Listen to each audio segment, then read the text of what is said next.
જય માતાજી મિત્રો, કેમ છો? બધા મજામાં? મિત્રો, એક પીપાજી ભગત થઈ ગયા.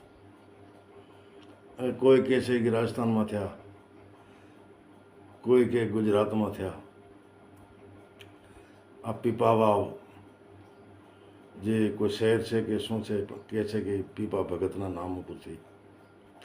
અને પીપા ભગત એક રાજા હતા. એમનો એક એને દુહો કહો કે ચોપાઈ જે કહો, પીપા પાપ ન કીજીએ અળગા રહીએ આપ, કરી કમાઈ ભોગવે કોણ બેટો ને કોણ બાપ. હવે આપણે વિચાર કર્યો કે ખરેખર માણસ જે પાપ કરે છે એને એ પાપ ઉદય થતો હશે, નડતો હશે. અને ઘણી વખત આપણે એવા માણસો તમારી આજુબાજુ, મારી આજુબાજુ આપણે જોતા હશું, જેણે ઉંમરમાં કોઈનો પાણી બગાડ્યો નથી.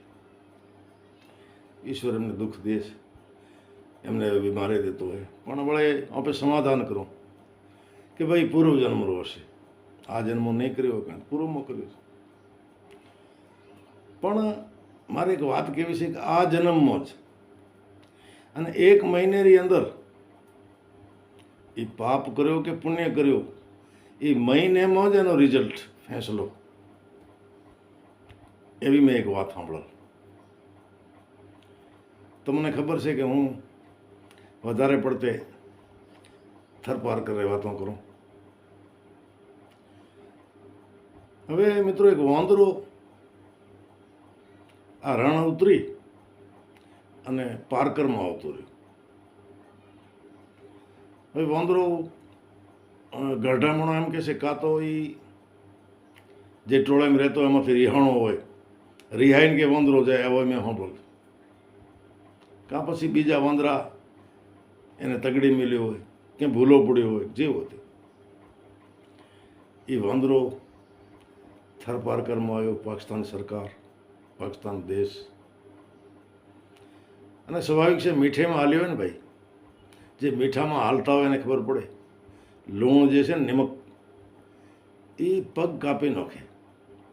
માણસને તો કોઠારકા પહેરેલો હોય, બૂટ હોય, ચંપલ હોય, બિચારો પશુ રે કેતું હોય. એ રણ તો ઉકરી આવ્યો, પણ પગ કપાઈ ગયા.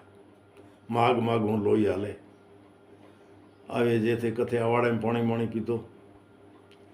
અને એ વાંદરો કાળીંજર ડુંગરમાં જઈને પહોંચ્યો. બીજે ત્રીજે દી કોઈક માલધારી જોઈ ગયા, વાંદરો આવ્યો. અને ભાઈ પડી પાકિસ્તાની પોલીસને ખબર. એ 2-5 ગામના માણસોને બોલાયા. માણસોની મજબૂરી હોય કે જેવો હતી જવો પડ્યો. વાંદરાને ગોત્યો, પાછળથી આવે 25-50 માણસો હોય, બિચારો પશુ કતે દોડે ભાઈ. એક તો પગ એના અમે જે ઘાયલતા હતા, જાજરો કંખ તેલ આવ્યો. એ ડુંગર ઉપર કોઈ લીમડા હતા તો 2 લીમડા ઉવા ચડ્યો. કેટલે ભાગે બાપા. છેલ્લે વાંદરો થાક્યો ને એટલે 2 હાથ આમ કરી અને હેઠો બેઠો.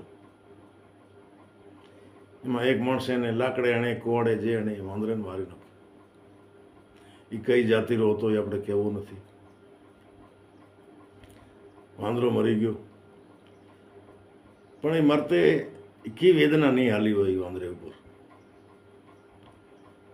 અને ભાઈ મહિના દી પછી એ મારનાર જે તો એને ઘરે લગ્ન હતા, અને પોતાને ઘરનો ઊંટ, જૂના વખતમાં તો મુસાફરી ઊંટ ઘોડામાં થતી, ઊંટમાં બેહી અને એના દીકરા લગ્ન હતા તો એ બેનને તેડવા હારું ગયો. એ રસ્તે મેં એકદમ સુમસામ જગ્યા આવી, જેથી વસ્તી ઓછી. એ જગ્યાએ ઊંટ વરચ્યો આવતો ને ભાઈ. એ ઊંટનો ધણી સમજી ગયું અને ઊંટ ઉપરથી છલાંગ મારીને ભાગ્યો. કારણ કે જો માથે બેઠો રહે તોય મારી નાખે. ભાગ્યો, ઊંટ પાછળ થયો. એક કેળેલો ઝાડ હતો. એ ઝાડમાં એવો ફળાલ ઝાડ હતો. એમાં એણે આશરો લીધો, પણ ઊંટ પહોંચી ગયો અને એને બારે કાઢી અને એના આટલા આટલા કટકા કરી નાખ્યા. ભાઈ, ગોડાઉનથી જઈને કચરી નાખ્યું. માણસોને ખબર પડી, દોડી દોડીને ભેગા થયા, ઊંટને પકડ્યો. ખેર, પછી તમારા જેવા ડાયા માણસે કીધું કે આ જે વાંદરેને માર્યો હતો એનો ફળ ઉદય થયો. ભાઈ, એટલે કોઈની હિંસા કરવી. તમે જુઓ, મને એક મારો ભાઈબંધ વાત કરતો હતો કે અમદાવાદની કેન્સર હોસ્પિટલ જે છે ને, મોટી હોસ્પિટલો, તમે 4-6 કલાક હવામાં દરવાજે જઈને બેસજો તો એ માણસોને પહેરવેશ ઉપરથી ખબર પડી જાય કે આ માંસાહારી છે, આ હિંસાવાદી છે, આ અહિંસાવાદી છે. તો કેન્સરના દર્દી છે ને વધારે પડતા હિંસાવાદી જે છે, જે જીવને મારે છે, એ જાતમાંથી આ કેન્સરના દર્દી વધારે એમાંથી કેન્સર છે, બીજે બીમારે છે. અને ખરેખર હું તમે વિચારો તો જૈન વાણિયા બહુ ઓછા છે. બહુ ઓછો જૂજ સાંભળો કે આને કેન્સર થયો હતો. એ લોકો નથી થતો. ભાઈ, ખરેખર કેન્સરના આ બીમારી જે છે ને એ આપણે કરેલા કર્મ જે છે એ કર્મ ઉપર ડિપેન્ડ કરે છે, આપણે કેવા કર્મ કર્યા.